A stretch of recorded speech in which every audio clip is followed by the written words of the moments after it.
Salamanca.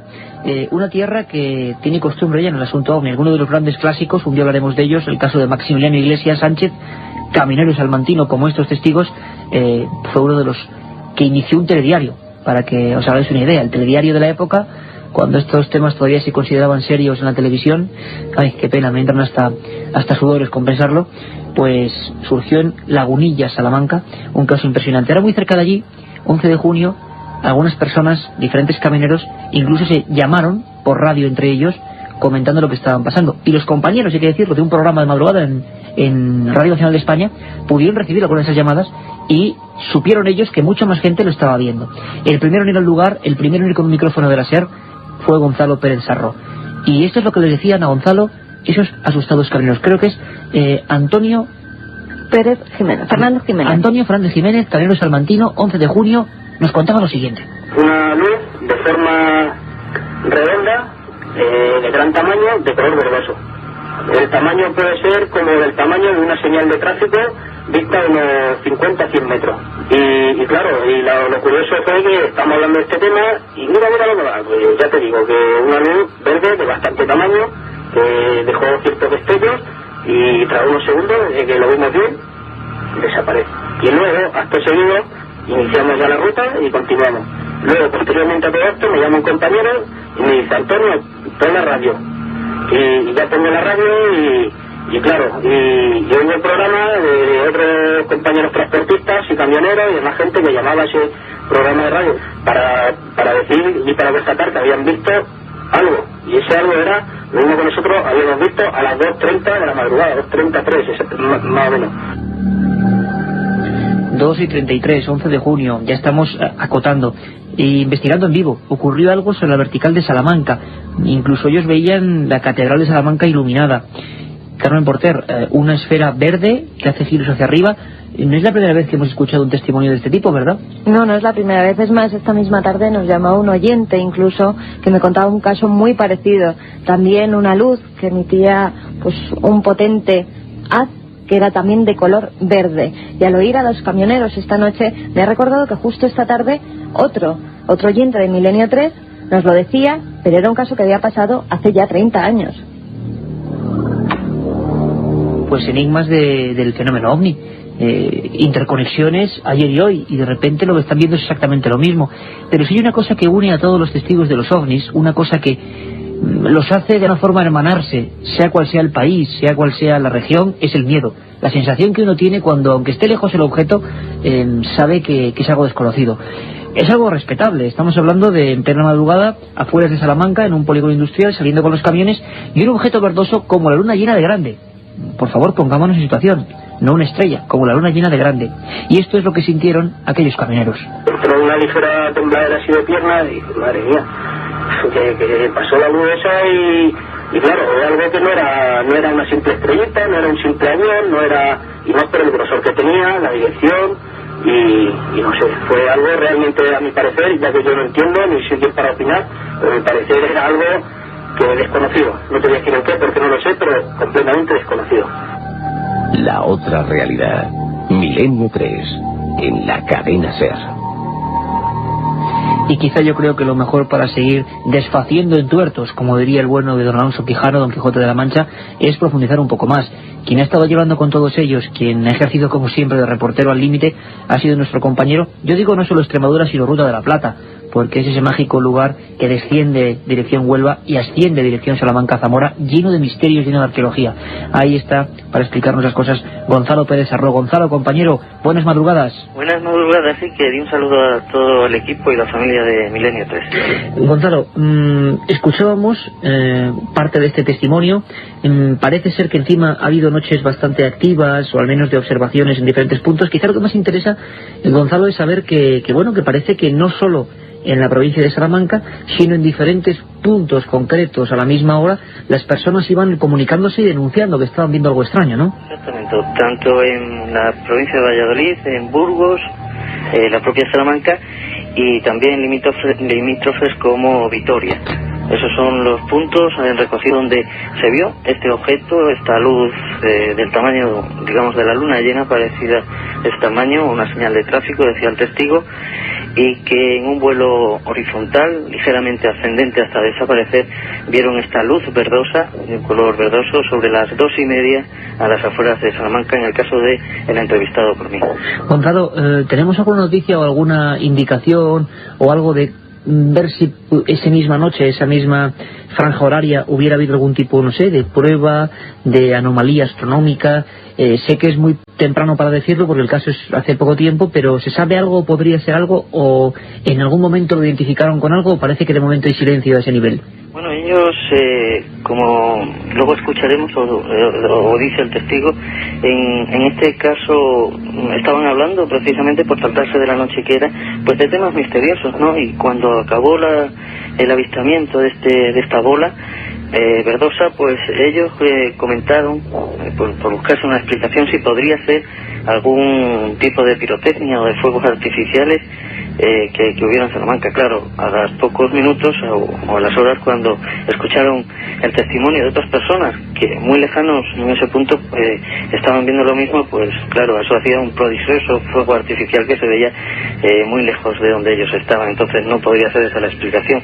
En cuanto a lo que me preguntas, pues bien dices, es temprano ahora quizás para saber qué pudo ser aquello. A ellos les sorprendió por el tamaño, por la trayectoria, y que desapareció ascendentemente, no que hiciera una parábola y bajara, sino al contrario, subió hacia arriba y desapareció. Parece, por lo menos, en un análisis previo, que algo desconocido o algo misterioso, algo extraño, no sabemos su naturaleza, atravesó gran parte de España y fue divisado desde diferentes puntos, provincias y comunidades, como algunos otros clásicos que han ocurrido. Parece ser que eso está claro, ¿no, Gonzalo? Que los testimonios seguramente iremos conociendo como en un goteo, pero seguro que ha habido muchas más personas, y quizás sería interesante animar a la gente, o decir que desde luego que tienen al Milenio 3, el foro de la cadena SER, es en milenio3@cadenaser.com, y que desde luego sería interesante, no sé si te parece, Gonzalo, que la gente a partir de ahora, si esa misma noche, a esa misma hora que podíamos recordar, pues vio algo extraño, estaba de viaje, estaba en carretera y observó algo extraño, pues cuanto más información mejor, ¿no, Gonzalo? Sí, yo también hago ese llamamiento a todas las personas que pudieran haber visto en aquella noche, posteriores o anteriores, este objeto o objetos similares.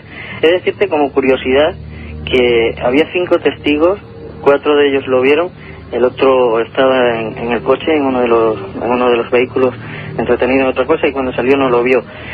Esta persona precisamente tuvo un encuentro o vio un ser extraño en otro viaje, en otra noche, cruzar la carretera, se quedó parado en la carretera mirándole y cruzó de un salto, atravesó casi la calzada completa. Este hombre solo es el testimonio a través de sus compañeros, pero él no quiere hablar. También aprovecho a ver si desde aquí, y escuchando a sus compañeros que han contado este caso, se anima una figura humanoide, una sombra en plena noche. Es decir, también esa dinámica que parece más que fija, que gente que ve una observación, hay un rango de familiaridad, o personas que han sido testigos anteriores, ¿no? Hay relaciones con otros casos, y lo curioso, que él fue precisamente de las 5 personas el que no vio este objeto en la noche del 11 de junio. 11 de junio, ahí tenemos los datos, ahí tenemos, digamos, el punto de mira, y a partir de ahora, vosotros, ustedes, los amigos de Milenio 3, tenéis esas vías de contacto, Milenio 3, con número @cadenaser.com, y desde luego cualquier persona desde cualquier punto de España, y más aún si es en esas provincias, Valladolid, Burgos, Salamanca, pues bueno, será muy interesante saber si también habéis sido testigos, desde luego, de un hecho anómalo. Aquí estamos para intentar saber si era algo natural o no. De momento parece que es uno de esos casos que, si no le damos un seguimiento, se quedará en nada, así que estaremos atentos, porque puede que el verano venga fuerte en este aspecto. Ya lo decimos, 25 de junio, sobre Gijón, poco después, filmación sobre una zona industriosa de esa región asturiana, sobre esa ciudad asturiana, filmación de un objeto que se corresponde en su aspecto esférico y su aspecto de giros en ascendente a lo observado por estos transportistas salmantinos. Gonzalo Pérez Sarró, como siempre, fenomenal trabajo, compañero, un abrazo muy fuerte, y con cualquier noticia seguimos ahí con el micrófono de la SER. Un abrazo muy fuerte. Muchas gracias y un saludo a todos. La otra realidad. Milenio 3. En la cadena SER. 3:24, aquí seguimos en este horario. Este es el que nunca cambia. Siempre nos decís que qué demonios pasa, que qué ocurre, que estamos a miles de horas. Creo que hemos pasado por todas las horas posibles. Ha sido una buena experiencia. Sabemos que hemos pescado nuevos oyentes, ojalá amigos fieles sobre todo. Hoy éramos, digamos, noticia aquí de 7 a 8, pero importantísimo, clave, tomad lápiz y papel. A partir de julio, a partir de la semana que viene, Milenio 3, sábados y domingos de 10 a 11, y por supuesto la hora esta no cambia nunca, como no lleva cambiando desde el mes de junio, hace más de un año. Milenio 3 sería de 10 a 11, sábados y domingos, importantísimo. Carmen, antes de seguir con nuestro programa, ha habido un mail, una especie de petición que a mí me ha llegado porque no sabía mucho el tema y me ha parecido una historia humana muy fuerte. ¿Podría recomendarnos lo que dice el compañero, o recordarnos mejor lo que comentaba este oyente? Sí, además a raíz de este mail nos hemos puesto a trabajar y seguiremos con ello porque es un tema muy interesante. Felipe García nos decía: me gustaría que en la medida de lo posible tratarais el tema del navegante andaluz desaparecido mientras intentaba dar la vuelta al mundo en solitario en su velero Islero. Su nombre es Isidoro Arias. Isidoro Arias, protagonista de una aventura que esperemos que no sea tan trágica, aunque claro, se encontró su barco vacío. Decían algunos que le entró una especie de malaria. La historia es tremenda porque yo toda esta noche, los que no me conocéis, somos pues miles de amigos ahí al otro lado, ¿no? Pero sabéis, se nos nota. Yo siempre digo que las cosas se notan y desde luego el equipo de Milenio 3 es obsesivo, ¿no? Y su director, en este caso yo, pues también. Es decir, nos llegan noticias de este tipo y nos ponemos enseguida a buscar y a buscar posibles soluciones. Y yo me he llevado una sensación agridulce, ¿no? Porque yo no sabía bien del tema y resulta que gracias a este mail, esto os lo digo para que sepáis lo importante que sois, ¿no? Sugiriendo cosas. Isidoro Arias es un navegante andaluz que empezó ya precisamente en Benalmádena, donde estuvimos hace bien poquito presentando Tumbas sin nombre con Mariano Fernández. Pues desde ahí salió este hombre, patrocinado por la Junta de Andalucía. Iba a ser el primer andaluz en dar la vuelta al mundo en velero, y de repente a unas 28.000 millas, ya cuando regresaba a España en las aguas del Atlántico Sur, desapareció su rastro. A mí lo que más me ha llamado la atención es que en su cuaderno de bitácora se recogió que repentinamente empezó a ver algo que hay que imaginárselo, ¿no? Un hombre solo en un velero, fruto del delirio o de la realidad. Él decía que veía brujas y una especie de misteriosos duendes enanos que subían por el casco del barco. Yo no sé por qué a mí esta historia me ha cautivado, es decir, la malaria produce ciertas alucinaciones y me da mucha pena, ¿no? Que un hombre que es un aventurero, un hombre que, si por el milagro de la radio Beta Severn está escuchando, pues ojalá mandarle ánimos. Y desde luego os voy a dar una web, www.islero, que era el nombre del barco, www.islero.org, islero.org. Y por favor, si alguien sabe algo, si alguien a través de internet sabe algo, cualquier cosa, cualquier ayuda, pues, o quiere dejar un mensaje a la familia, pues yo creo que es importante, ¿no? Porque este hombre, un aventurero que había viajado por todo el mundo, de Isidoro Arias, a punto de ver cumplido su sueño de llegar a España, de repente parece que todo el mundo se ha olvidado de él.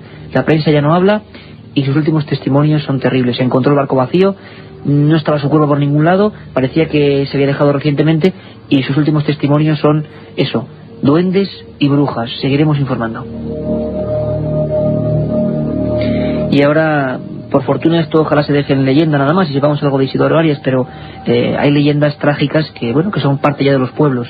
Katia Rocha, nuestra compañera, las recoge y nos las trae de esta forma.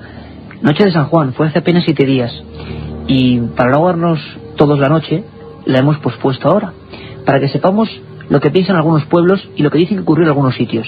Esto es un viaje a la Galicia profunda, una historia de las de sobrecogerse. Eran las 21 horas de la noche de la víspera de San Juan del año 1985. Alberto estaba esperando a su amigo Álvaro para ir a cenar a la casa de sus abuelos. Los abuelos de Alberto vivían en una pequeña aldea del suroeste de Galicia, a pocos kilómetros de Santiago de Compostela. Todo parecía una noche normal de fiesta, primero la cena y después la fiesta. Como siempre, nada es lo que parece. Ya en la mesa y con todos los invitados sentados, empezaron a hablar y a la conversación de un giro esperado en las cenas gallegas. Empezaron a hablar de leyendas. Todos menos los jóvenes de la fiesta, que eran los dos, parecían saber una leyenda acerca del pueblo donde se encontraban. Después de varios ruegos, los mayores de la mesa concedieron el deseo de estos dos amigos y les contaron la historia.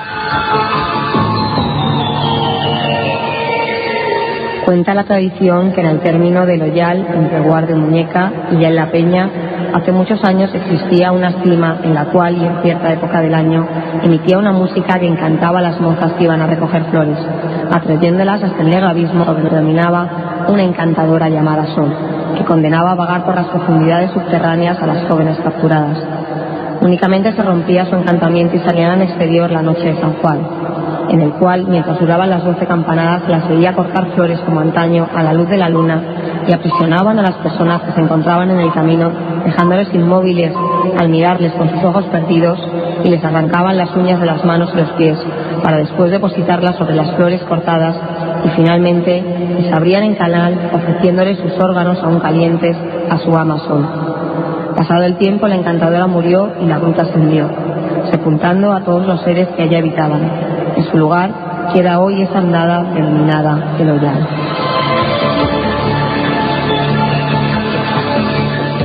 Acabado este relato, los jóvenes decidieron acercarse hasta el Oyal para ver si era verdad la leyenda. El camino estaba oscuro, pero ellos, inconscientes y entre risas, no temían a nada que no estuviera vivo. Cuando iban llegando, oyeron unos suaves cánticos de mujeres que se iban acercando por detrás de ellos, y al girarse vieron la figura deformada de un grupo de mujeres que iban caminando y agachándose acompasadamente como arrancando flores. Acordándose de la historia contada en la cena, salieron corriendo y se encerraron en la casa mientras los cantares aún persistían en sus oídos. A la mañana siguiente, al despertarse, descubrieron que la casa estaba en silencio y al mirar por la ventana, horrorizados, observaron los cadáveres de toda su familia destrozados en la entrada de la casa. Cuando intentaron salir, vieron al perro que fuera de sí estaba mordisqueando los cuerpos, comiéndose las vísceras desparramadas por el jardín. En un montoncito aparte tenía las uñas arrancadas y ensangrentadas de los cadáveres sobre un lecho de flores silvestres.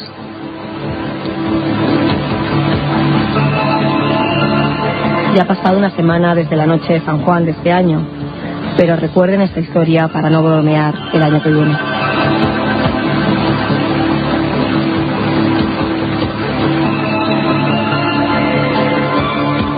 Milenio 3. Periodismo de lo desconocido. En la SER. 1937. 200 personas mueren trágicamente en el santuario de la Virgen de la Cabeza. 1971 aparece el fenómeno de las caras de Belmez. 2003. ¿Qué relación existe entre estos dos episodios? Descúbralo en Tumbas sin nombre. Un apasionante libro de Iker Jiménez y Luis Mariano Fernández. Una tragedia, un misterio, una investigación. Editado por Editorial Edad.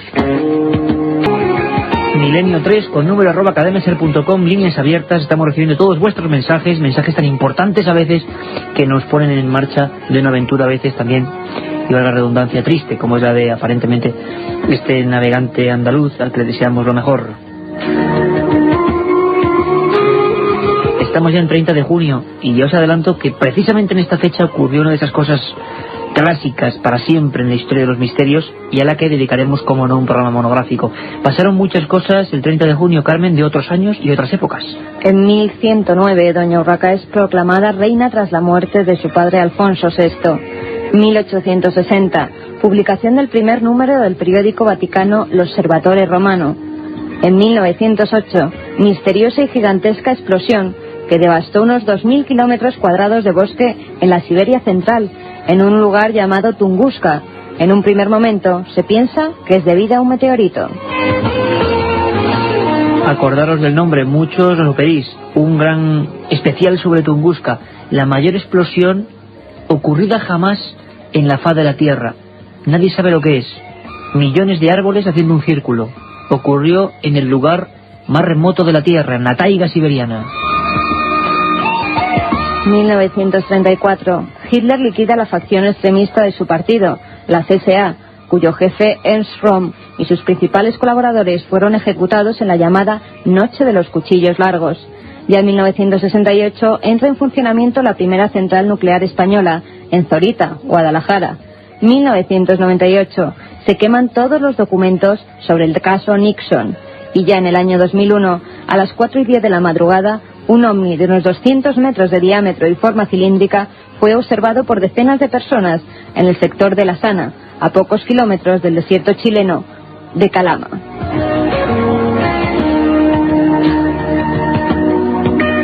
Pasaron tantas cosas como esa y sobre todo la increíble explosión, se habló de antimateria, se habló de una nave espacial, se habló de una especie de agujero negro dentro de nuestra dimensión, se habló de rocas gigantes venidas del hiperespacio e incluso del rayo de la muerte de un científico, Nikola Tesla, o hasta experimentos prenazis en potencias soviéticas para intentar hacer una especie de guerra oculta. Se habló de todo y todavía hoy, en aquel lugar muy cerca del río Tunguska, sigue habiendo restos de aquella increíble catástrofe.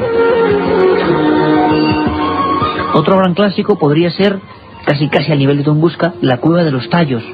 Lo adivinábamos o lo adelantábamos en nuestro sumario. Nos habéis preguntado un montón de veces.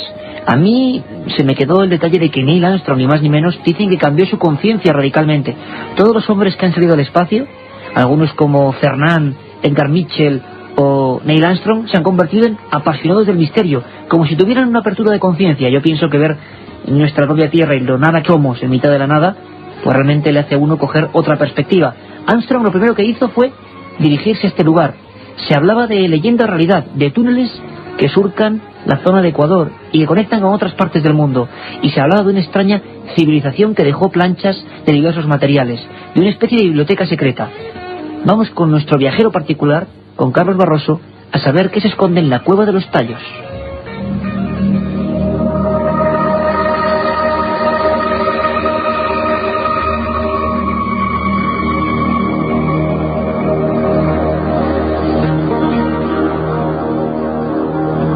En Ecuador, la entrada a una cueva nos conduce a un mundo de misterios, de civilizaciones y de pasado.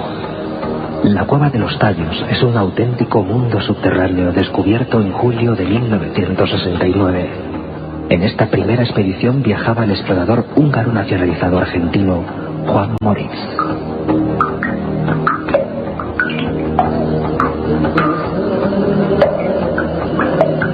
El descubridor de este extraño enclave se encontró con un universo cerrado, oscuro, de pasillos y avenidas, de salas esculpidas en la roca y de piedras cortadas a la perfección. Un mundo de simetría donde el tiempo parecía haberse detenido para siempre. Un mundo de silencio y paz, de soledad y de vida, como un inmenso lago donde convivían peces ciegos, arañas gigantescas y animales de leyenda.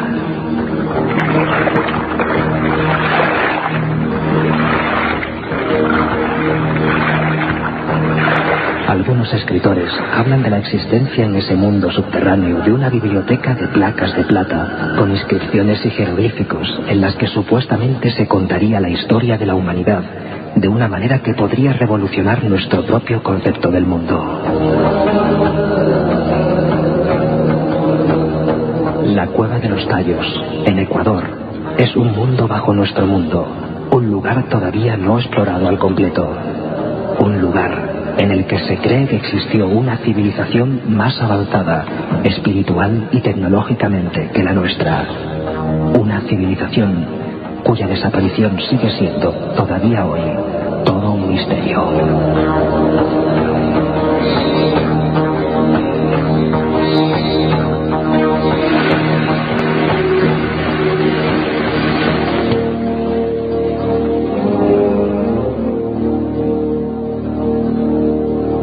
Ese viaje que nos deja, bueno, pues una grata sensación, la de haber sondeado uno de los lugares más extraños, más llenos de mitificación por parte de los investigadores en el último medio siglo, la Cueva de los Tallos.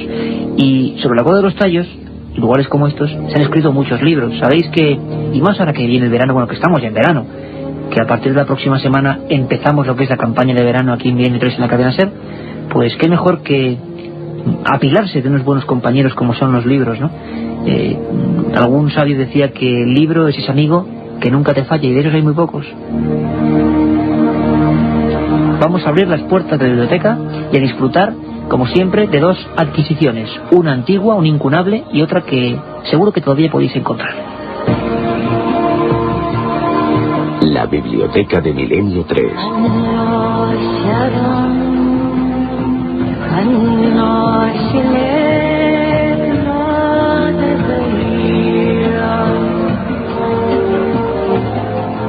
Carmen, un libro de portada espectacular, interesantísimo, que quizá no se ha publicitado mucho, ¿verdad? Pero yo creo que es interesantísimo. Pues sí, es ahora mismo el que tengo yo en la cabecera de mi cama. Es un libro muy interesante y que lo escribió Reinhold Messner, ediciones Desnivel, y el título Yeti, leyenda y realidad. El libro es un recorrido, una expedición en la que de la mano del autor vamos conociendo algunos de los parajes más remotos del Himalaya, el misterioso Nepal y muchos lugares del norte de la India. Todo ello con un solo propósito, Iker: descubrir si el Yeti es mito o realidad. A lo largo del viaje, Messner nos muestra huellas, dibujos, testimonios de personas que en algún momento de su vida se encontraron ante este ser.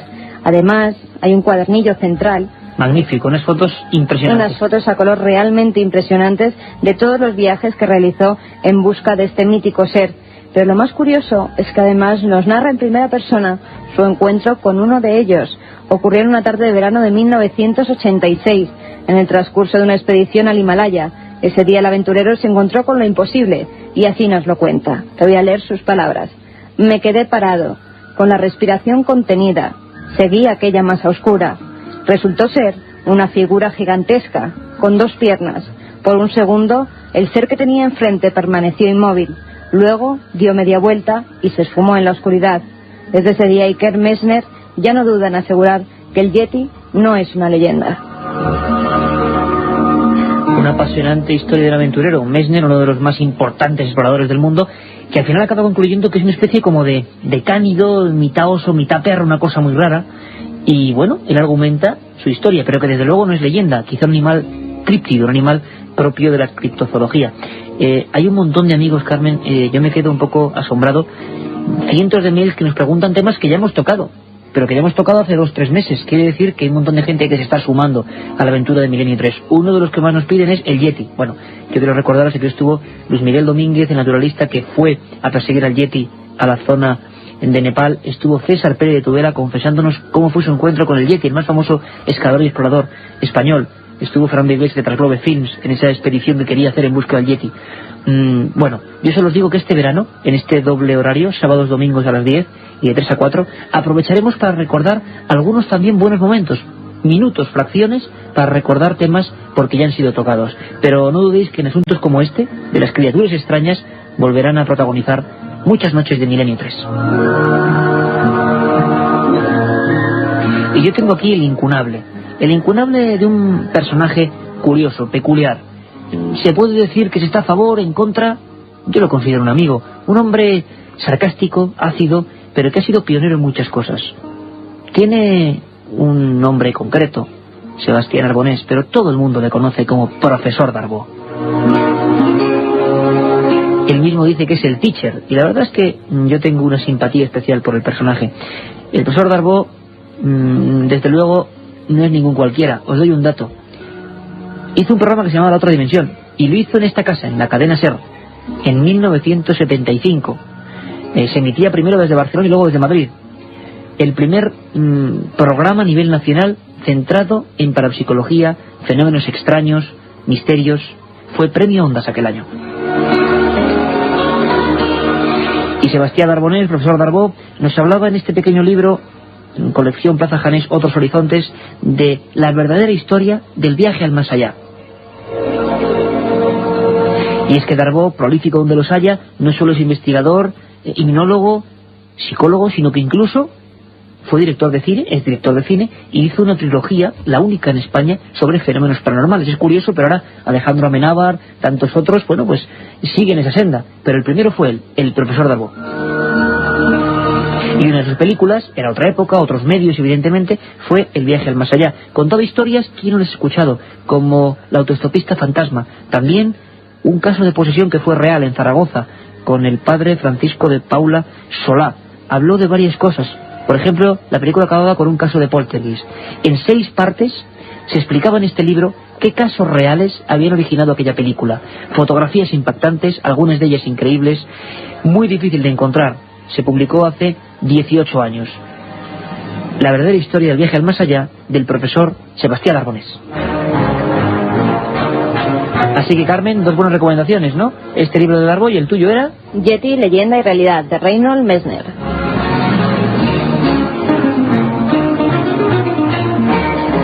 ¿Y qué os parece si en esta noche completa, después de los libros, con ellos como compañeros fieles, nos vamos a ese mundo donde todo puede ser verdad y mentira, a esa especie de sótano aquí debajo del propio estudio. Ahí está nuestro compañero Santiago Camacho, envuelto en papeles, lanzando cábalas, agobiado con lo que ocurre. Nos cuenta la tramoya de las cosas, lo que nadie se atreve a decir. Y en esta ocasión se mete con algo que seguro que a todos os suena y nos habéis preguntado. ¿Un muñeco? ¿Un marciano? ¿Un ser humano? ¿Una autopsia misteriosa? ¿Algo que tiene que ver con Roswell? Escuchad atentamente. Es la conspiración de Santi Camacho. En 1995, en un programa de televisión británico, surgió una exclusiva que pronto se extendería como la pólvora a través de Internet. Una pequeña distribuidora de vídeo londinense estaba a punto de hacer pública la filmación procedente del gobierno estadounidense en la que se podía ver el proceso de disección de un humanoide de origen extraterrestre. Ahí es nada.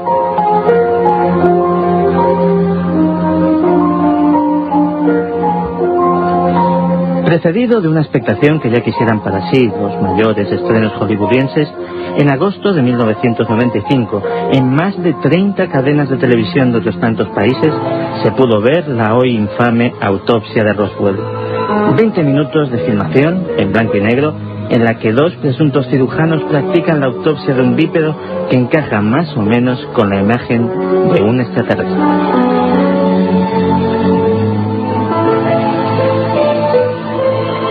Bajito, cabezón, carente de labios y provisto de unos enormes ojos oscuros, el ser que yacía en la mesa de autopsia se da la prueba viva, bueno, no tan viva, de que hacía 50 años el gobierno estadounidense llevaba ocultando la verdad sobre los extraterrestres.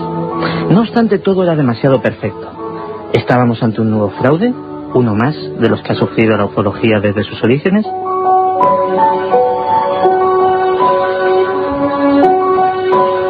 Así comenzó de autopsia no menos emocionante, la de la propia filmación. Una autopsia que depararía tantas sorpresas como las entrañas del presunto extraterrestre. Existía especialmente un hombre unido a aquella película, Ray Santilli, que se había presentado a sí mismo como el descubridor del documento gráfico más importante de la historia. Colón descubrió América, Marconi la radio y Ray Santilli la autopsia de Roswell.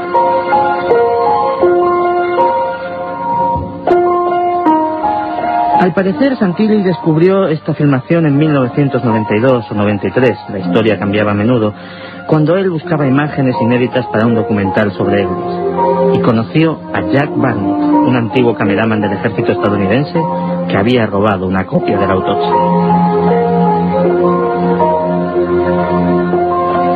Pero no se me ilusionen en exceso. Diversos profesionales, tanto de la medicina como del ámbito de los efectos especiales, no han dudado en catalogar estas imágenes como un montaje.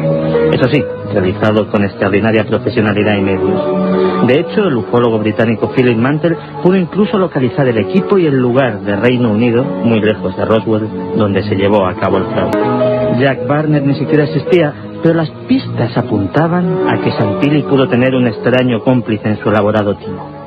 ¿Quién?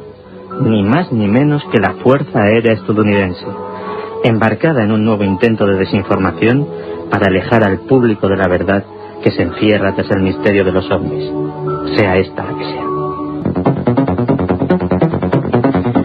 3:49, enfilamos la recta final de Milenio 3, hemos tenido pues de todo y queda, bueno, un montón de cosas.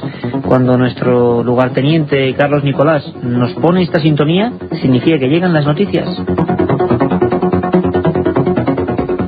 Noticias importantes, características de un país que significa misterio.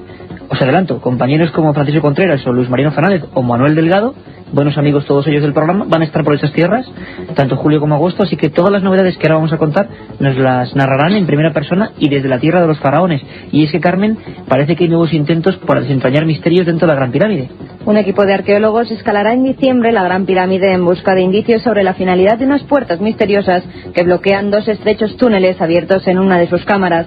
Según Zahi Hawass, jefe de antigüedades de Egipto, también se limpiará parte de la superficie de la pirámide en busca de señales de salida de los canales que fueron explorados en septiembre del año pasado. Entre las hipótesis sobre lo que se encuentra detrás de las misteriosas puertas se incluyen estatuas, herramientas de obreros o antiguos pergaminos. Algunos egiptólogos creen que los canales eran de ventilación y otros sospechan que fueron construidos como pasajes para supuestamente permitir que el alma del faraón muerto ascendiera a la otra vida. pergaminos, esculturas. ¿Qué se puede esconder en el lugar más misterioso del planeta Tierra? Otro lugar misterioso, otro enclave de poder, Carmen, el Vaticano. Dicen que a partir de ahora sus joyas más preciadas, sus museos, al alcance de todos en Internet. La Santa Sede ha puesto al servicio de todos los cibernautas una página web donde muestra todos los tesoros de los museos vaticanos. Nos lo cuenta el corresponsal de la cadena SER en Italia, Joan Solez.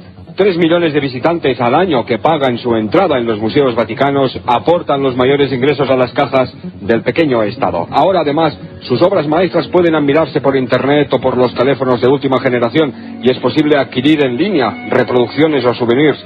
Es la última iniciativa del gobierno del minúsculo Estado que ofrece así amplia información virtual sobre la Capilla Sixtina, las estancias de Rafael, los museos gregorianos, egipcio y etrusco o su extraordinaria pinacoteca.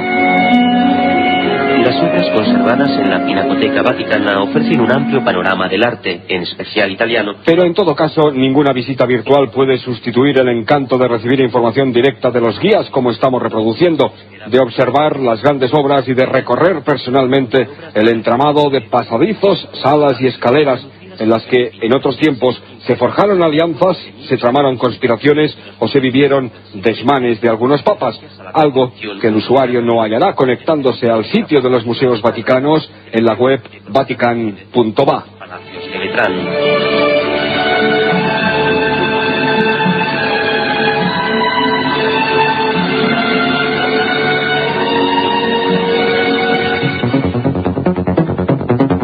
Joan Solés, un fuerte abrazo desde aquí, desde España, porque nos hace vivir cada crónica, nos hace viajar al lugar de los hechos, en este caso al Vaticano. En Nueva Zelanda hablábamos, nos contaba Carlos Barroso, fijaros que siempre hay serendipias, casualidades imposibles en este programa. Carlos Barroso, describiéndonos también con esa cámara fotográfica hecha de palabras la Cueva de los Tallos, nos hablaba de arañas gigantescas, de especies invertebradas raras, que dicen que viven ahí. Ciencia ficción, bueno, lo cierto es que en Nueva Zelanda ahora mismo se han descubierto bichejos de ese tipo, ¿no?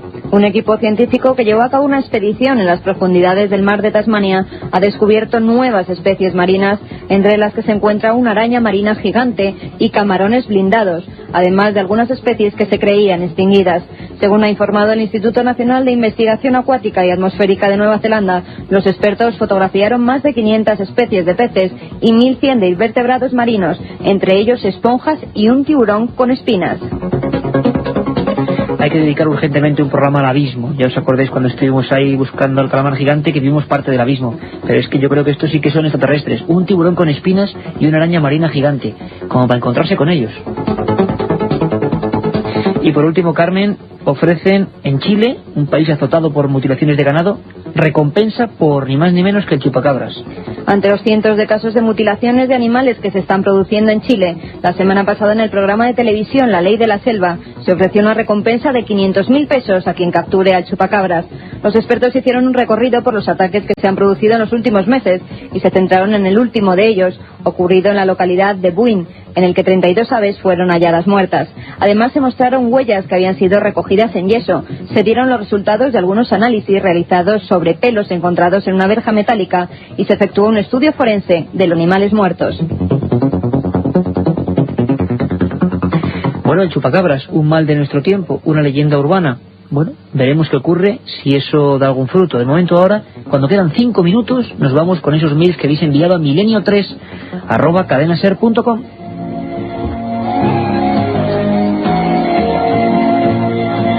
Y es que hay todavía algunas noticias más, Carmen, que dejamos en la recámara, porque son difíciles de creer, ocurren en Bolivia, hablan de pequeñas ciudades en miniatura. Vamos a, si quieres, a esperar una semana, a investigar un poco, y quizá el sábado, cosa importante, Carmen, hay que decir que la estructura de Milenio 3 va a cambiar un poco.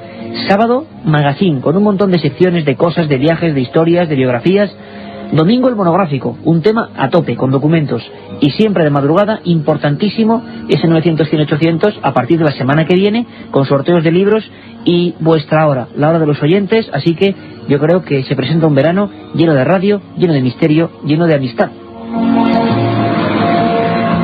Nos llegaba un mail a la redacción de Milenio 3 mientras hacíamos este programa.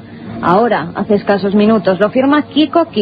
Nos decía: buenas noches, Iker y equipo, soy Marcos, hace bastante tiempo que te sigo. Enhorabuena por el programa, a ti y a todos tus colaboradores, que hacéis posible un espacio diferente dedicado a personas que, como vosotros, compartimos la inquietud acerca de los misterios.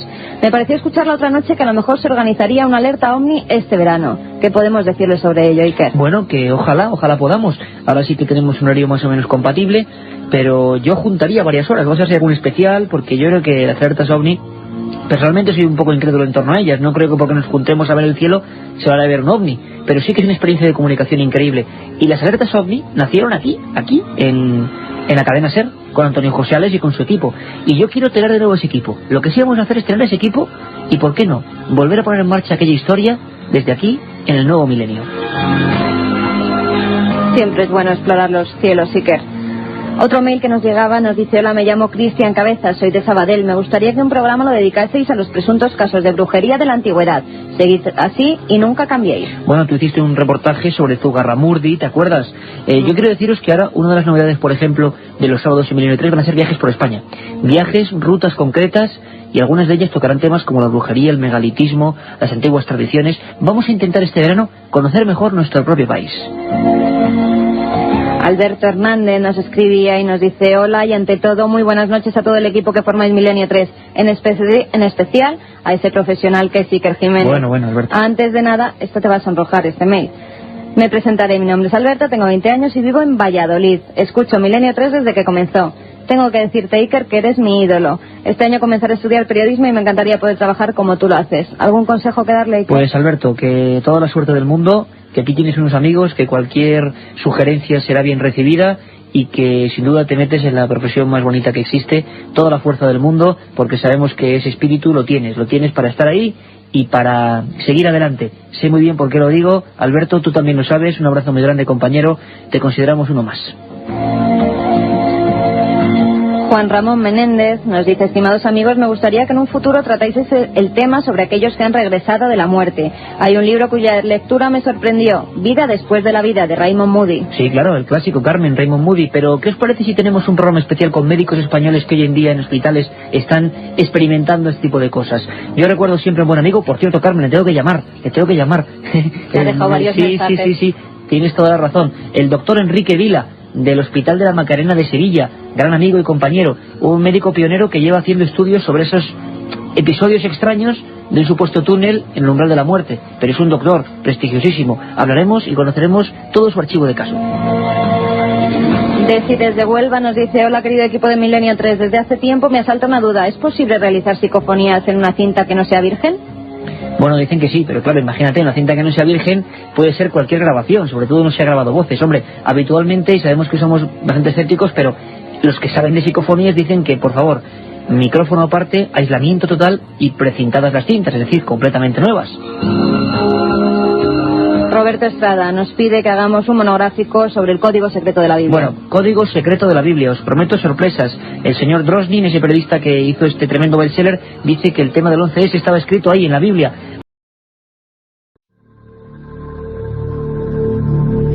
Todo parecía normal en una zona concreta de Valencia, en Follos, y al parecer diversos hechos misteriosos han arrojado inquietud, angustia en algunos de los testigos, ha arrojado un sinfín de preguntas. Follos, una pequeña y bella localidad del Levante español, donde parece ser que el misterio ha vuelto a vestirse de gala. Hace bien poco recordabais cómo en la calle San Luis, con nuestro querido amigo José Manuel García Bautista, allí en Sevilla, y con Rafael Cabello, recordábamos la historia de un solar que parecía encantado. Bueno, luego cuando Carmen Porter os lea los mails que vosotros nos enviáis a esa dirección, veremos cómo, bueno, hay muchas preguntas sobre aquella historia incluso, y también nos preguntáis muchas veces, y tengo que responderlo, porque si no se van a seguir acumulando las preguntas sin respuesta, sobre aquellas voces que Carlos Barroso grabó en aquel solar. Bueno, las voces, tengo que repetirlo, porque me decís que no lo dejamos claro, eran voces, pero creemos que eran de origen natural, prácticamente descartado cualquier fenómeno extraño en aquella grabación del bueno de Carlos Barroso, que estaba, como os acordaréis, allí por final de agosto, en ese solar que tanto misterio también causó en muchos vecinos sevillanos. Pues bien, la historia se repite. Recordabais Ceuta, ¿verdad? Allí Antonio Martín, nuestro corresponsal de la SER, fue el primero en sacar toda la información, en hablar con los testigos y en tenerlos aquí. Bien, pues ahora, pues como en un macabro juego, se repiten los fenómenos y casi las personas, vigilantes jurados, policías que han asistido al fenómeno. Muy interesante, porque hacía mucho tiempo, don Carmen Porter, que no vivíamos una historia parecida en tan poco tiempo. Recordamos que final de agosto Sevilla, más o menos mediados de noviembre, principios de noviembre Ceuta, y ahora, recién empezado el 2003, Follos en Valencia, nuevo fenómeno extraño y nuevos cuerpos de la fuerza de seguridad que son testigos. Pues sí, que buenas madrugadas, ante todo. Y sí, es verdad, en la localidad de Follos parece que están acaeciendo fenómenos extraños. Se trata además, en este caso, de una fábrica de válvulas, y al parecer no es de ahora, sino que desde hace 20 años se vienen produciendo pues movimientos, ruidos, según dicen varios de los vigilantes, que incluso 3 de ellos se han dado de baja porque no quieren se han dado de baja ellos. Se han dado de baja, y la agencia que los contrató lo ha atestiguado, ha emitido un informe oficial diciendo que es cierto que los 3 se han dado de baja por un shock tremendo que tuvieron al ver, al parecer, una figura fantasmal y al oír unos extraños y misteriosos sonidos. Carmen Porter y este que os habla y don Carlos Nicolás estamos en este estudio 1 completamente solos, un estudio, por cierto, gigantesco, a ver si dentro de poco empezamos a hacer programas incluso con público y también en diversas ciudades de España para que estéis con nosotros, pero os aseguro, no sé si la radio es capaz de transmitir esto, pero que empieza a ver aquí la sombra de la inquietud. Todo en penumbra, los micrófonos de la cadena SER y una sombra, una silueta, imaginarla bien, que al parecer muchos han visto en esa fábrica en concreto. No sabemos por qué en otras no, y es así, pero hay. Y además lamentos, movimientos de muebles, lo que en definitiva sería el fenómeno del mal llamado, o bien llamado, poltergeist, duende ruidoso. Y sobre poltergeist se ve muy bien, y muchas cosas, un buen amigo, Francisco Contreras, que le pillamos casi de viaje, y que es el corresponsal en Levante, hiperactivo de Milenio 3. Don Francisco Contreras, buenas noches. Buenas madrugadas, diría yo. Parece que se ha cortado la conexión con Francisco, ¿ha habido algún problema? Parece ser que ese viaje, precisamente en tren, puede acarrear algunas pérdidas de señal. En cuanto Carlos Nicolás tenga a bien la llamada y la tenga ya bien atrapada, podemos volver a contactar. De todas formas, hay incluso, te iba a decir, una de las vigilantes que ha dado su nombre pero no su apellido porque son reacios a que se conozca su identidad, dice que incluso llegó a ver una sombra negra sin pies y que entró en pánico tremendo. Carmen, qué interesante, sombra negra sin pies, es decir, alguien que se paraba justo antes del suelo. Sí, además suele suceder siempre en uno de los laboratorios de la fábrica, en una zona muy concreta, porque hay que decir que por esa zona pasa lo que se conoce como el Camino de los Muertos en Follos. Es decir, ese terreno era el que iba camino del cementerio. Por allí pasaban todos los muertos al ir a ser enterrados. O sea, Carmen, una perfecta, digamos, un perfecto escenario para una típica leyenda de terror, pero en este caso parece que la leyenda... Yo te voy a ser sincero, Carmen, cuando he empezado a leer esas noticias en un principio, bueno, he dicho, caramba, aquí me parece algo muy legendario sacado de contexto, pero de repente el informativo, concretamente creo que Antena 3 Noticias lo ha sacado, el periódico El País, bueno, creo...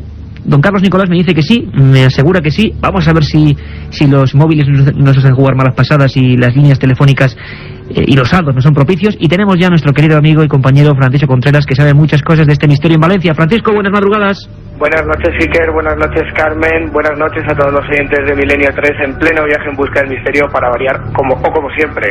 Bueno, yo quiero hacer una llamada al público, a la cantidad de gente inmensa, que además ahora luego Carmen nos lo contará. México, Chile. Bueno, me vais a permitir, Carmen, Francisco, Carlos, todos, que hagan una pequeña salvedad. Ya sé que a veces dicen que somos presumidos, que bueno, pero hay motivos, nos dais motivos a veces, y con toda la humildad lo decimos. En Chile, el programa que hicimos del Cabo Valdés, nuestro último programa antes de hoy, del domingo, el programa que hicimos el día 6, en concreto, sobre la historia del Cabo Valdés, los amigos chilenos nos han dejado patidifusos. Tengo que contároslo, por favor, a toda la gran familia de este programa esta noche. Portales como Terra, principales periódicos de Chile, la foto del equipo y diciendo cosas que de verdad nos llegan muy adentro. El mejor estudio sobre un fenómeno chileno en Europa, y páginas enteras hablando de la labor que no sería posible sin esos amigos chilenos. Desde aquí sabemos que a través de la cadena SER, a través también de ikerjimenez.com, después de los días de emisión, nos escucháis. Un abrazo muy fuerte para todo Chile. Os habéis portado con todo el corazón y ahora encima en vuestro país estáis soltando maravillas no sé si merecidas o no de Milenio 3. Gracias a todos. Francisco, poltergeist, tú conoces muy bien el fenómeno ¿Qué está pasando en esa fábrica de follos? Bueno, de momento no sabemos cómo etiquetarlo. Yo no sabría decirte con los datos que tiene Milenio 3 ahora recabados si es un poltergeist o se trata de un caso de embrujamiento o zona maldita, como ya fue. Zona maldita, ¿te atreves incluso a adentrar por esos términos, Fran? Sí, te cuento rápidamente. La noticia salta, Levante, el periódico valenciano, con el titular: 3 vigilantes se dan de baja tras alegar que han visto fantasmas en una fábrica. Ahora mismo te puedo confirmar que son entre 5 y 10 vigilantes jurados de la empresa Promasa Seguridad los que han sido testigos de lo insólito. 3 de ellos, efectivamente, y de forma oficial, se han dado de baja ante el shock que les ha producido vivir. ¿Cuál es, Francisco, el retrato robot de lo que están viendo, o lo que la mayoría de ellos afirman ver? Y sé que este tema a mucha gente que nos lo dice en los correos que está en la cama ahora mismo. Imagínate también, Fran, ten un poquito de, ¿cómo decirlo?, misericordia. Hay gente que está en la cama, que está viajando, que estos temas le dan mucho miedo, incluso nosotros en el estudio. Pero ¿qué están viendo, Fran? ¿Cuál sería exactamente el retrato robot de esa figura o silueta o fenómenos? Te voy a contar con detalle qué es lo que ha pasado y cómo se ha desatado todo esto. El pasado mes de septiembre, Merche, una de las empleadas de esta empresa de seguridad, mientras realizaba la ronda por la fábrica, que tiene 3 sectores, y más concretamente en el sector donde está el laboratorio, como bien decía Carmen, lo revisa, ve que está todo normal, que no pasa absolutamente nada, y cuando cierra la sala comienza a observar que las luces se encienden y se apagan.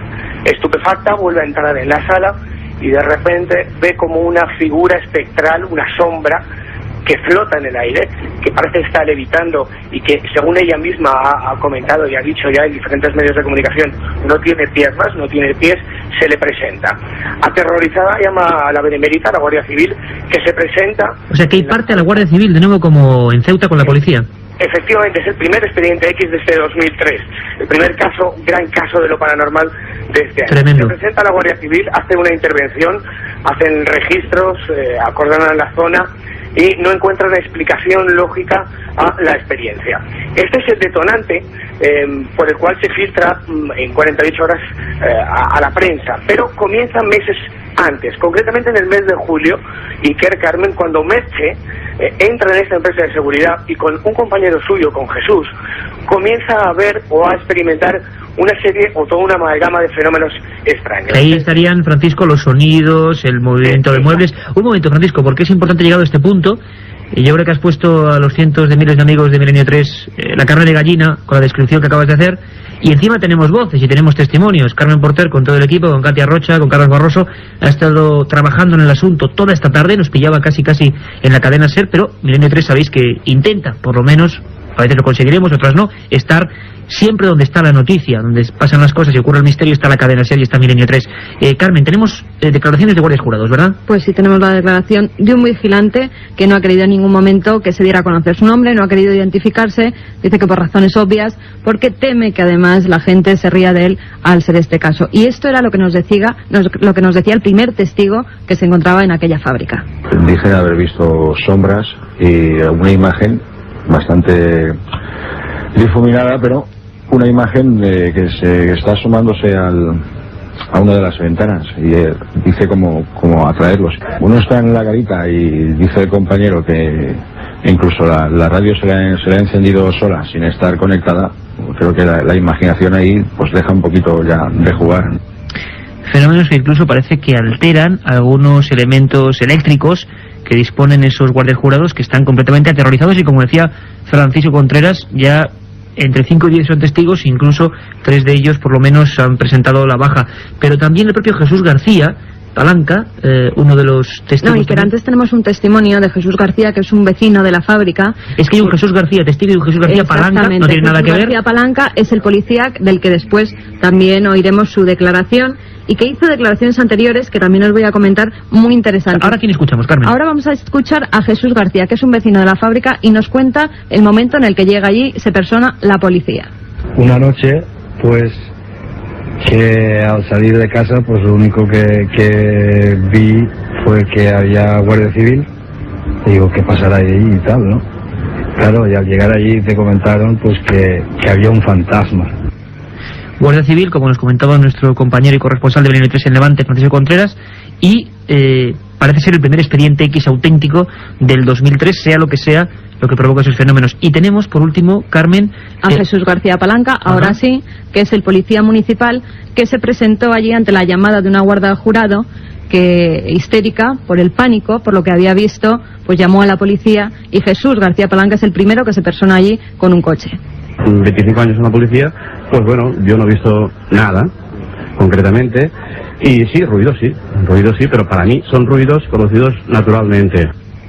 Además, Iker, este mismo policía ha declarado en los medios de comunicación que este suceso viene desde 1999, incluso desde hace 20 años, pero que él se acuerda de lo que pasó en 1999 y dice que veía lo que le dijeron, que habían visto en el laboratorio una mano poniendo en marcha las máquinas.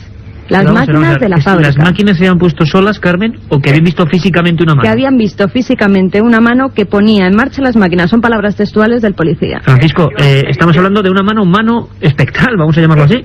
Ese suceso ocurre en julio del año pasado y concretamente cuando, lo que te comentaba antes, Mercedes y Jesús están haciendo una ronda y estupefactos, atónitos, yo creo que incluso aterrados, entran en el laboratorio, ese laboratorio maldito entre comillas, y ven cómo las lámparas empiezan a moverse y diferentes muebles parecen cobrar vida propia y son arrastrados por la estancia por manos invisibles. Incluso algunos de los ventiladores comenzaron a moverse solos. La policía, como bien ha dicho Carmen y hemos escuchado, tanto Promase, la empresa de seguridad, como diferentes empresarios y dirigentes de la fábrica permanecen a la espera, estupefactos. Los dirigentes de la fábrica no quieren decir absolutamente nada de caso. Promasa ha certificado que la baja ha sido por fenómenos extraños. Un detalle muy importante. La policía y la Guardia Civil, ojo, policía y Guardia Civil han certificado, como hemos escuchado, que han intervenido por extraños episodios sobrenaturales, pero se permanecen muy escépticos respecto a la naturaleza de los mismos. Bien, a mí me gustaría matizarte una cosita, y que sé que vamos mal de tiempo, que hablaba de poltergeist o lugar maldito, y es porque hemos tirado del servicio de documentación del archivo en Milenio 3, y como Carmen decía, ese lugar, antes de que se construyera la fábrica construida por Hugo Bacharat, un personaje fantástico, del cual hablaremos en otra emisión.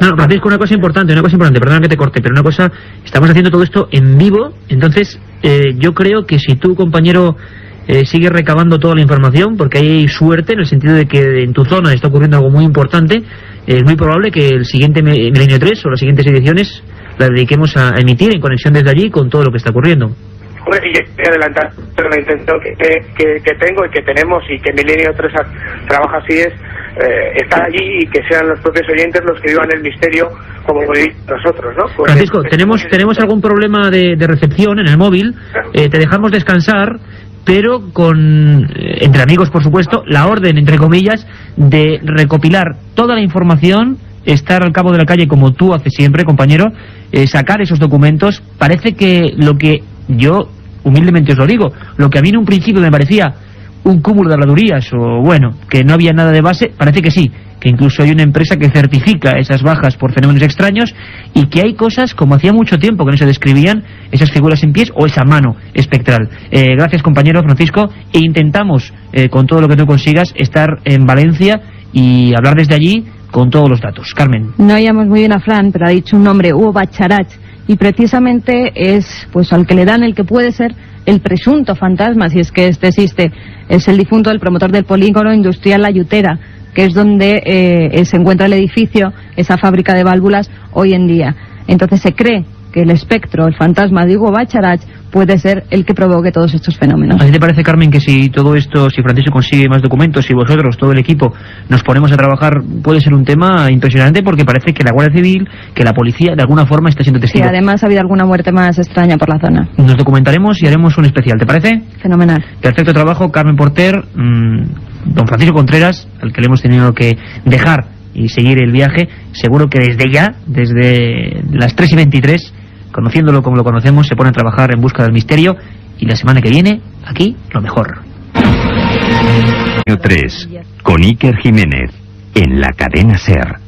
Primer día, llegada al hotel y alojamiento. Segundo día, ruinas de Petra y pistas de Nazca. Tercero, Sábana Santa de Turín, pirámides de Egipto. Ninguna agencia te ofrece un viaje como este, lleno de misterio y aventuras. Solo Iker Jiménez te lleva a las fronteras de lo imposible. Un viaje de 150.000 kilómetros que recorre el lado más enigmático y sorprendente de la historia. Fronteras de lo imposible, de Iker Jiménez, publicado por Editorial Edad. La otra realidad. Milenio 3. En la cadena SER. 3:46. Tremendas las historias que nos cuenta, ocurridas, dice la leyenda, o dice la verdad, en diversas partes de nuestro país y del mundo. Sabéis que siempre hay dos vías directas para intervenir en todo lo que es la vía conexión de nuestro equipo, para intervenir en lo que son también cuando hacemos los sorteos, y sobre todo para preguntarnos, para sugerirnos, para criticarnos.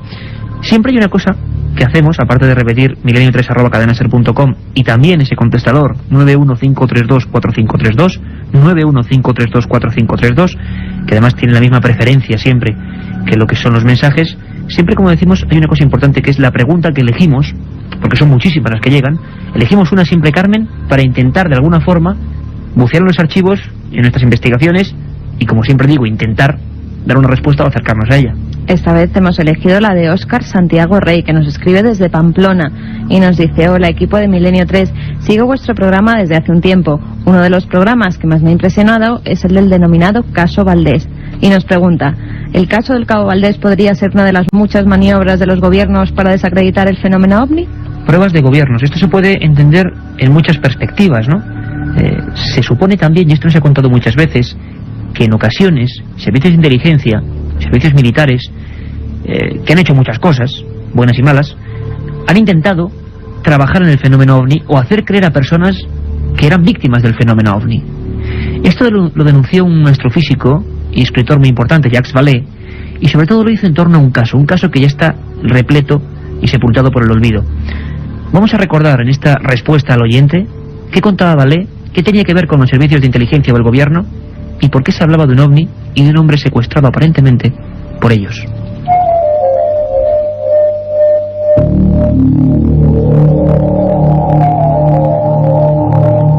¿Y si las abducciones fuesen en realidad experimentos secretos efectuados por los servicios de inteligencia?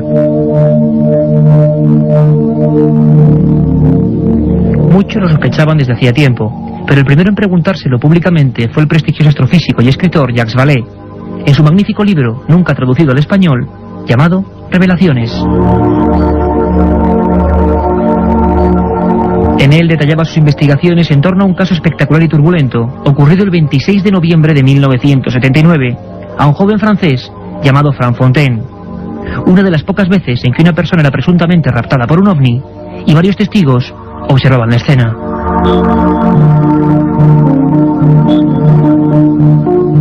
Fontaine cargaba su viejo Ford Taunus de ropa junto a Salomon Diaye y Jean-Pierre Prévost, con el objeto de trasladarla hasta el cercano rastro de Guisors.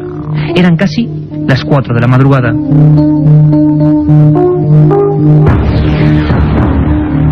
De repente una luz, una especie de globo destelleante, bajó hasta el automóvil. Frank estaba al volante y Salomon y Prévost corrieron hasta su casa para hacerse con una cámara fotográfica. En apenas 2 minutos encontraron al Taunus en mitad de la calle, rodeado de un brillo espectral. Su amigo ya no estaba.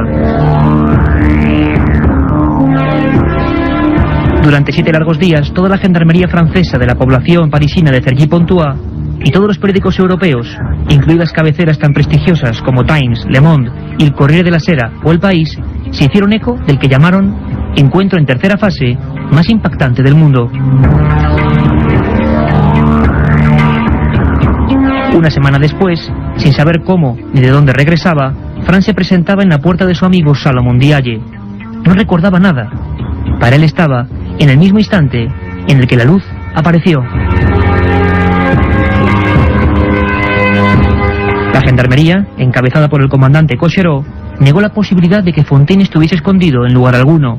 Los 3 testigos tenían infracciones pendientes con la justicia y era incomprensible que se inventasen aquella historia para llamar la atención. Y lo más importante, ¿en qué lugar había estado Frank todo ese tiempo. Durante años el protagonista de esta triste historia fue recordando retazos de aquel tiempo perdido. Una camilla, una luz, unas esferas que hablaban, pero ni rastro de seres extraterrestres.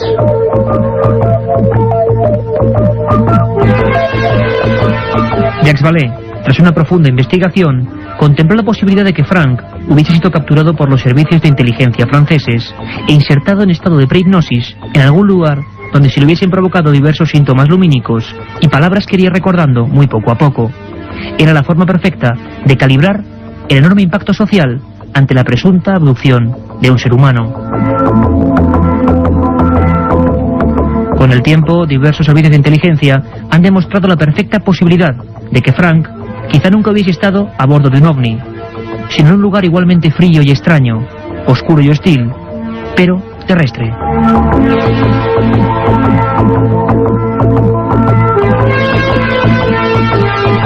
Un viaje en busca del misterio. Milenio 3, en la SER.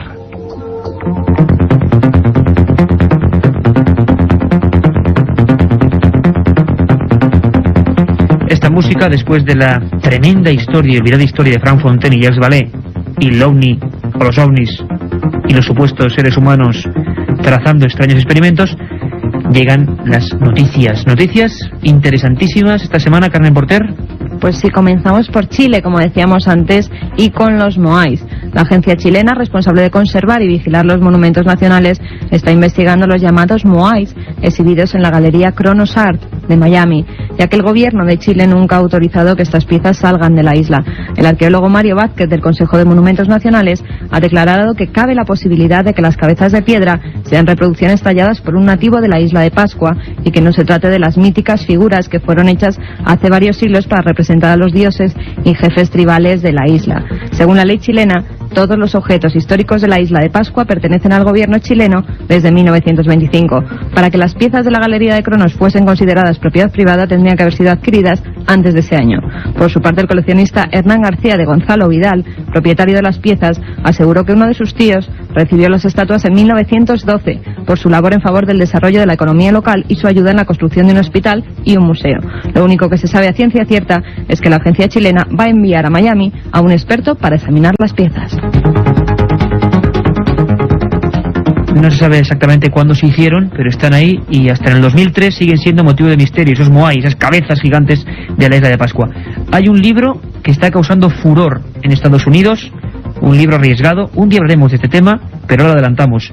Dicen, Carmen, que los chinos llegaron a América antes que Colón. Según el libro 1421, el año en que China descubrió América, de reciente aparición en Estados Unidos, los chinos descubrieron el continente 70 años antes que Colón. Su autor, Gavin Menzies, exoficial de la Marina Real Británica, explica en este volumen la extensa investigación que le ha llevado por más de 100 países y a visitar más de 900 museos y bibliotecas.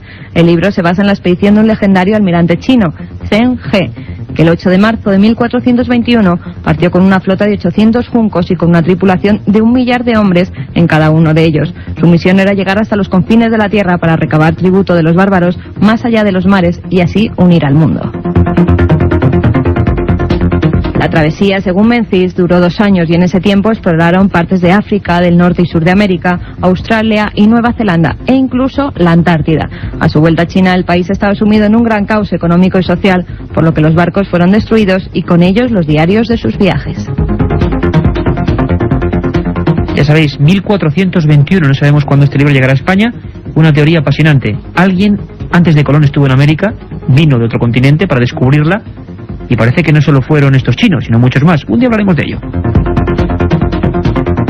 Exposición, ni más ni menos que en Nueva York, en la Gran Manzana, sobre esa auténtica joya de la prehistoria, Atapuerca. Casi un centenar de piezas originales descubiertas en Atapuerca, en Burgos, se exhiben durante estos días en el Museo Americano de Historia Natural, en Nueva York, en una exposición dedicada al yacimiento arqueológico burgalés. Para contarnos todos los detalles tenemos a Javier del Pino, corresponsal de la SER en Nueva York. Es la primera vez que la colección de fósiles humanos y animales puede ser admirada fuera de España, desde este fin de semana en el Museo de Historia Natural de Nueva York. La exhibición se ha montado bajo el título Los primeros europeos, los tesoros de la Sierra de Atapuerca. Presenta más de 90 fósiles y objetos descubiertos en los yacimientos de la Gran Dolina y la Cima de los Huesos, en Burgos. Según los antropólogos que han presentado la muestra, la exposición permite asomarse a una ventana que ayuda a entender la fascinante historia de la evolución humana, llena de dramatismo. La colección presenta los hallazgos más importantes de las excavaciones y los estudios realizados en Atapuerca a lo largo de los últimos 25 años por un equipo de arqueólogos, paleontólogos, geólogos y biólogos. Los hallazgos de Atapuerca han permitido entender mejor la compleja historia de la evolución humana, con qué animales compartieron el medio, cómo era el clima entonces, el paisaje, el ambiente que los rodeó, cómo se alimentaban o cómo se comportaban socialmente o cómo se enfrentaban a la muerte. En Atapuerca, entre otros descubrimientos, se hallaron huesos fosilizados que son prueba del primer caso de canibalismo en toda la evolución humana. El siempre grande Javier del Pino desde Washington, hablando para Milenio 3. Y por último, en este completísimo boletín de noticias, investigadores bíblicos, Carmen, relacionan las curaciones de Jesús de Nazaret, del que hace poco hablamos, con el uso del cannabis. Un equipo de investigadores bíblicos estadounidenses considera que existe una relación entre las curaciones de Jesús y sus apóstoles referidas en el Nuevo Testamento y el uso de un aceite derivado del cannabis con propiedades terapéuticas. Según los expertos, que no se cuestionan la validez de los milagros referidos en el texto sagrado, el aceite conocido como Canebosem era utilizado para aliviar a personas aquejadas de distintos problemas físicos y mentales. Por su parte, el investigador Chris Bennett asegura que el uso del cannabis estaba muy extendido en la Edad Antigua y que esto está respaldado por textos arqueológicos.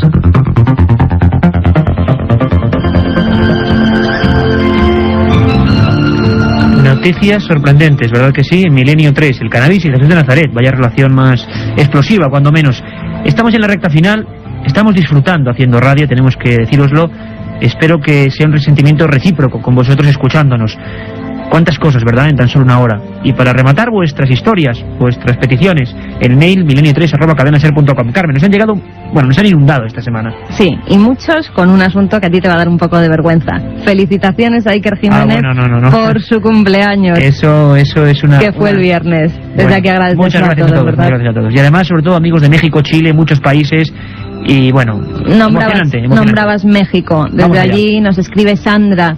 Nos dice que todos los veranos de su infancia los ha pasado en Yucatán, en México, tierra donde nació. Siempre me han interesado los fenómenos paranormales y quisiera saber si Yucatán se considera un punto caliente. Bueno, pues el más caliente casi de México. Esperamos un día estar allí y te prometemos un programa sobre los grandes misterios mexicanos, incluso también de los conquistadores españoles que fueron a México y que vivieron en sus carnes fenómenos paranormales. Y viajamos hasta Ecuador. Rodrigo y Saskia Cisneros nos dicen: nos es grato dirigirnos a ustedes nuevamente. Somos vuestros amigos y fieles escuchas ecuatorianos. Además, quisiéramos preguntarles qué saben sobre la explosión de Tunguska. Bueno, un programa exclusivo solo sobre eso. Uno de los grandes expedientes X de la historia. Una explosión en 1908, la mayor de la historia. Arrasó prácticamente la mitad de la taiga siberiana. Europa entera se quedó sin luz. Y por las noches, una extraña fluorescencia permitía leer la prensa en plena madrugada en Londres o en París. Una historia apasionante. Carmen. Juan Antonio Punzano. ¿En hasta dónde puede llegar esta cosa que tenemos dentro del cráneo? Nos preguntan por el cáncer, ¿verdad? Han salido 3 libros hablando de 3 cosas totalmente distintas. Bueno, vamos a hacerlo con mucha corrección y como somos nosotros, periodistas, para que vosotros opinéis. Nos vemos mañana, de 10 a 11. No os lo perdáis, de verdad. Todo un equipo dispuesto a daros lo mejor. Un abrazo fuerte.